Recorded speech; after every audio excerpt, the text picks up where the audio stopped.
कोड़े टंकार आज आम प्रस्तुत करवा टमाटो सॉस पुणी मार्केट भी टेस्टी टेक्चर भी देखु पूरा पूरी मार्केट स्टाइल बनी किंतु स्वाद देखिए मार्केट भी अधिका स्वाद घरे जदि यही टमाटो सॉस जदि प्रस्तुत करेंगे तो देखी ही जापे जे केते सुंदर भी देखा बिना कलर भी बहुत बढ़िया पूरा कलर आसी तो देखु पाखु देखा केते यूनिक स्टाइल बनिकी रेडी एमती जदि पिला टिफिन देवे माने ब्रेड सहित हो कि रुटी सहित हो से बहुत खुशी होकर खाइबे बिना केमिकल रे प्रस्तुत करवा आज टमाटो सॉस तो चलतु लेट न रेसिपी प्रस्तुत करवा।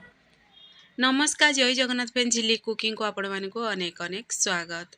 प्रथम आम कि टमाटो नवा तो मुझे 1.5 केजी टमाटो नहीं जेहेतु 20 टंकार टमाटो तो मुझे 1.5 केजी पूरा लाल लाल टमाटो नहीं सब बेले देखिए जब लाल टमाटो बनइबे ना कलर बहुत बढ़िया तार आसो तो ये मुझे टमाटो को भलसे क्लीन कर धोई देसी धोई सारा पर आम छुरी साहाय्य कटिंग करदे तो देखो यही प्रोसेस रे पूरा कटिंग करेंगे तो कटिंग हो सारा पर गोटे आम बाउल को बाहर करदे तो देखो सेम प्रोसेस रे मु सब ये कटिंग कर देछि।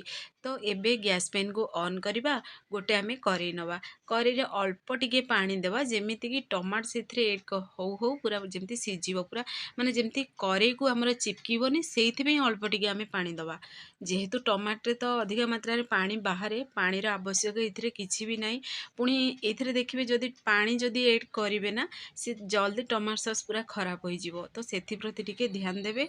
तो पानी टिके हल्का गरम हो सारा पर आम टमाटो सॉस ऐड करवा पुणी फ्लेवर पाई बोली अदा रसुण पुणी देखंतु पियाज गोटे मु ऐड करछि आ गोटा मसला रे एठी मु अल्प टिके डालचीनी ऐड करछि पुणी अनासी फूल बा चक्र फूल ऐड करछि आ दबा स्वाद अनुसार लूण को ऐड करवा।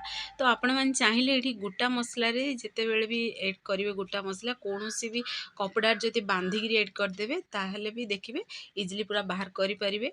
तो एबे हमें टिके कवर को टिके बंद करदबा आकु टिके हल्का सीझिबा को दबा तो कवर को बाहर करी देखौछि देखंतु केते बढ़िया पूरा टमाटो हमर सीझी भी जाइछि। तो एठी मु सुखिला लंका ऐड करियो भूली जाइतिली जेहेतु मु एबे सुखिला लंका ऐड करछि तो आपण माने चाहिले पियाज जेते बेले ऐड करले सेही समय रे ही सुखिला लंका ऐड करि परिबे। तो मु एठी काश्मीरी लंका ऐड करछि कलर पई बोली तो आपण मानकु जहाँ भी पसंद चाहिले कंचा लंका भी ऐड करि परिबे तो एटा पूरा पूरी ऑप्शनल अछि। तो देखंतु एठी मु दालचीनी चक्र फूल को बाहर कर देछि जेहेतु से देखिए यार माने ऊपर जे फ्लेवर सब तक टमाटर से छाड़ी देछि तो ये गोटा मसलार किसी भी जरूरत नहीं तो से कहती जब कपड़ा बांधिकी ऐड करेंगे तो काढ़ाटा पूरा सहज हम पूरा इजिली बाहर करेंगे से। तो एबे पुणी थे टे कवर को आउ 5 मिनट बंद करदे आ 5 मिनट पर आपण मानक देखा देखु केते सारा पूरा पानी से पूरा छाड़ी सारा जेहेतु ये देसी टमाटो पूरा तो देखिए सब ध्यान रखिए टमाटो जमी पूरा मान टिके टाण थी ने जो समय टमाटो सॉस प्रस्तुत करेंगे अधिक टमाटो जोड़ा बिली जाइथिबो ऐड करेंगे से प्रति टिके भी ध्यान रखिए ना आहरी बहुत सारा पानी बाहर। तो देखंतु परफेक्टली आमर टमाटो सॉस बनिकी रेडी हो सारानी तो 5 मिनट टिके हल्का ठंडा हवा देवा टिके हल्का ठंडा हो सारा पर तो देखो ये अल्प अल्प पूरा गरम अच्छी तो गोटे जार को आम बाहर करदे जार को बाहर कर आम मिक्सर ग्राइंडिंग करदे तो देखो गोटे फाइन पेस्ट प्रस्तुत हो सारानी। तो ये गोटे मो स्टेनर बा जाली नहीं से जाली को आम टमाटो सॉस को ऐड करदे ऐड करी गोटे चामच साहाय्य ये आम टे कंटिन्यू मिक्स करवा ये मिक्स करने द्वारा कौन होगा ना सबुतक तार रस गुड़ाक टमाटर बाहरी पड़ो आम जो नहीं बाउल को तो सेम प्रोसेस आम सब बाहर करदे तार देखो केते गुड़ा पूरा खदा बाहर ए खदर अंश को आपण मैंने चाहिए कौन भी तरकारी ऐड करें जेहेतु अल्प अल्प से टमाटो भी अच्छी तो ना एमती भी फोपाड़ी पारे। तो देखंतु आमर फाइनाली सबू आम जूस तार बाहर कर सारी टमाटो तो ए पुणी थे से करेटी नवा से सबुतक से टमाटो रस को ऐड करदे ऐड करी ए समय गैस आंच को पूरा हाई आंच रखा आपको आम टे कंटिन्यू मिक्स करवा टे फुटा को दबा। तो देखंतु ये जेते फुटब ना से पूरा कलर चेंज हम पुणी से चीनी जदि ऐड करदेवे ना से पूरा पूरी कलर चेंज हो तो बहुत बढ़िया पूरा तार साइनिंग आसो कलर। तो देखंतु पुणी थे मु चीनी अल्प गोटे छोट गिनारे पूरा 50 ग्राम चीनी ऐड करछि तो देखिए जदि पिला ଆପଣମାନଙ୍କୁ ଯଦି ଘରେ ଯଦି ମିଠା ଟିକେ ଖାଇବାକୁ ପସନ୍ଦ ତାହେଲେ ଆପଣମାନେ ଏଇଠି କରିପାରିବେ, ନହେଲେ ଏଇଟା ପୁରାପୁରି ଅପସନାଲ୍ ଅଛି। ତ ଯେହେତୁ ଏବେ ଏଠି ଆମେ ଦେଶୀ ଟମାଟର ବନାଉଛନ୍ତି ତ ମାର୍କେଟ ଷ୍ଟାଇଲରେ ବନାଉଛନ୍ତି, ଅଳ୍ପ ଟିକେ ହିଁ ମୁଁ ଚିନି ସେଥିରେ ଦେଇଛି। ତ ଏବେ ପୁଣି ଥରେ ଭଲସେ ଟିକେ ଆକୁ ମିକ୍ସ କରି କଣ୍ଟିନ୍ୟୁ ମିକ୍ସ କରିବା। ଦେଖନ୍ତୁ ଏଥିରେ ମୁଁ ଟୋଟାଲ୍ ବି ଫୁଡ୍ କଲର୍ ବି ଏଡ଼୍ କରିନି, ଯେହେତୁ ଟମାଟୋ ପୁରା ଲାଲ ଥିଲା, ପୁଣି ସେଇଥିରେ ଆମେ ଚିନି ଏଡ଼୍ କଲେ ତ ଦେଖନ୍ତୁ କେତେ ବଢ଼ିଆ ପୁରା କଲର୍ ଆସିଗଲା। ତ ଆଉ ଟିକେ ମିକ୍ସ କରିବା, ଆଉ ଟିକେ ଆମେ ଆକୁ ଶୁଖିବାକୁ ଦେବା, ଟିକେ ବହଳିଆ ବନିବାକୁ ଦେବା ଟମାଟୋ ସସ୍କୁ। ତ ଏଇଭଳି ଆମେ କଣ୍ଟିନ୍ୟୁ ଟିକେ ମିକ୍ସ କରିବା। ତ ଗୋଟେ ଆମେ ପ୍ଲେଟ୍ ନେବା, ଚେକ୍ କରିବା ଟମାଟୋ ସସ୍ଟି ବନିଲା କି ନାହିଁ। ତ ଦେଖନ୍ତୁ ଟିକେ ଅଧିକା ପତଲା ଅଛି, ଯେମିତିକି ତାକୁ ଆମେ ମାନେ ଗୋଟେ ଧାରରେ ସେଥିରେ ଅଳ୍ପ ଟିକେ ଏଡ଼୍ କରି ଚେକ୍ କରି ଆପଣମାନଙ୍କୁ ଦେଖେଇଲି। ତ ନେକ୍ସଟ ଟାଇମ୍ ଚେକ୍ କରି ଦେଖୁଛି, ଦେଖନ୍ତୁ କେତେ ବହଳିଆ ବନିଗଲା। ତ ଏଇ ପର୍ଯ୍ୟନ୍ତ ହିଁ ଆମେ ତାକୁ ଫୁଟେଇବା। ତ ଏଇଠି ପରଫେକ୍ଟ ଆମର ବନିଛି। ତ ଦେଖନ୍ତୁ ପୁରା ମାନେ ସେଥିରୁ ଗଡ଼ିକିରି ଆସୁନି ଟମାଟୋ ସସ୍, ତ ଜାଣିଦେବେ ଯେ ପରଫେକ୍ଟଲି ବନି ବି ଗଲାଣି। ତ ଏଇ ସମୟରେ ଗ୍ୟାସ୍ ଆଞ୍ଚକୁ ପୁରା ସ୍ଲୋ କରିଦେଇକିରି ଅଫ୍ କରିଦେବା ହିଁ। ତ ଆକୁ ଆମେ ଆଉ ଅଧିକା ଫୁଟେଇବା କିଛି ବି ଦରକାର ନାହିଁ। ତ ଦେଖନ୍ତୁ ଫାଇନାଲି ଆମର କେତେ ବଢ଼ିଆ ପୁରା କଲର୍ ବି ଆସିଯାଇଛି ଟମାଟୋ ସସ୍ର। ତ ପୁରା ଇଜିରେ ଆପଣମାନେ ଘରେ ଟମାଟୋ ସସ୍ ବନେଇ ପାରିବେ।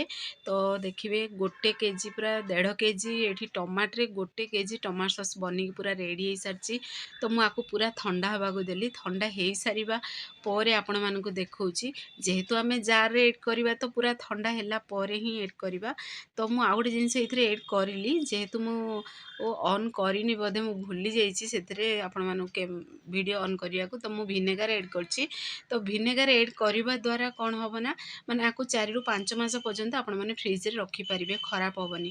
ତ ମୁଁ ସେଇ ସମୟରେ ଗ୍ୟାସ୍ ଏଇଠି ମୁଁ ଅନ୍ କରିବାକୁ କ୍ୟାମେରାକୁ ମୁଁ ଭୁଲି ଯାଇଛି, ତ ସେଥିପାଇଁ ଦେଖେଇ ପାରିନି, ସେଇଥିପାଇଁ ସରି। ତ ଆପଣମାନେ ନିଶ୍ଚୟ ଏଡ଼୍ କରନ୍ତୁ। ତ ଦେଖନ୍ତୁ ପାଖରୁ ବି ଦେଖଉଛି କେତେ ବଢ଼ିଆ ପୁରା ବନିକି ରେଡ଼ି ହେଇଛି। ତ ଏବେ ଆମେ ବୋଟଲରେ ବି ଭରିଦେବା, ଯେକୌଣସି ବୋଟଲ ବି ଭଲସେ ଟିକେ କ୍ଲିନ୍ କରି ଧୋଇକିରି ସେଥିରେ ଭରି ପାରିବେ। ତ ଦେଖନ୍ତୁ ଏଇଭଳି ମୁଁ କାଳି ସାହାଯ୍ୟରେ ଭରୁଛି, ଯେମିତି ପୁରା ଇଜିଲି ସେ ଭିତରେ ଭରି ହେଇଯିବ, ଚାରି ସାଇଡ଼୍ ନ ପଡ଼ିକିରି। ତ ଦେଖନ୍ତୁ କେତେ ବଢ଼ିଆ ପୁରା ଆମ ଟମାଟୋ ସସ୍ ବନିକି ରେଡ଼ି ହେଇସାରିଛି। ତ ଫ୍ରେଣ୍ଡସ୍, ଆପଣମାନଙ୍କୁ ଯଦି ଏ ଭିଡ଼ିଓଟି ମୋର ପସନ୍ଦ ଆସିବ ତାହେଲେ ସାଙ୍ଗମାନଙ୍କୁ ସେୟାର କରନ୍ତୁ, ଲାଇକ୍ କରନ୍ତୁ।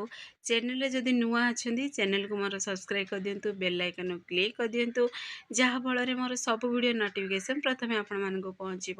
ମୁଁ ଏମିତି ଇଜି ଭିଡ଼ିଓ ନେଇ ଆସିବି, ଆପଣମାନେ ଦେଖିରି ଘରେ ନିଶ୍ଚୟ ଟ୍ରାଏ କରନ୍ତୁ। ଫାଇନାଲି ଆମର ପ୍ରସ୍ତୁତ ହେଇସାରିଛି, ପୁରାପୁରି ମାର୍କେଟ ଷ୍ଟାଇଲର ବନିଛି। କେତେ ସୁନ୍ଦର ପୁରା କଲର୍ ବି ଆସିଛି, ପରଫେକ୍ଟ ପୁରା ବନିଛି। ପୁରା ଇଜି ତରିକାରେ ଆପଣମାନେ ଘରେ ନିଶ୍ଚୟ ପ୍ରସ୍ତୁତ କରନ୍ତୁ, ଦେଖିବେ ସମସ୍ତେ ପସନ୍ଦ କରିବେ।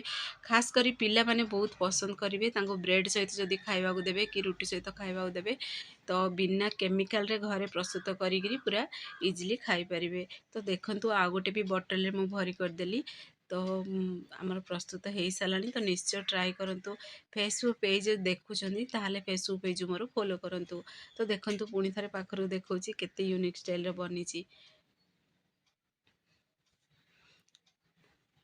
ତ ମୁଁ ଆପଣମାନଙ୍କୁ ଗିନାରେ ବି ଦେଖେଇ ଦେଉଛି, ଦେଖନ୍ତୁ ଚାମଚ ସାହାଯ୍ୟରେ ବାହାର କରି କେତେ ପୁରା ସୁନ୍ଦର ଦେଖାଯାଉଛି ନା ଟମାଟୋ ସସ୍ଟି। ଦେଖୁ ଦେଖୁ ହିଁ ଖାଇବାକୁ ଇଚ୍ଛା ହେବ, ଏତେ ସ୍ୱାଦିଷ୍ଟ ବି ବହୁତ ବଢ଼ିଆ ଥିଲା, ପୁରା ଫ୍ଲେଭର୍ ବି ବହୁତ ବଢ଼ିଆ ଆସୁଛି।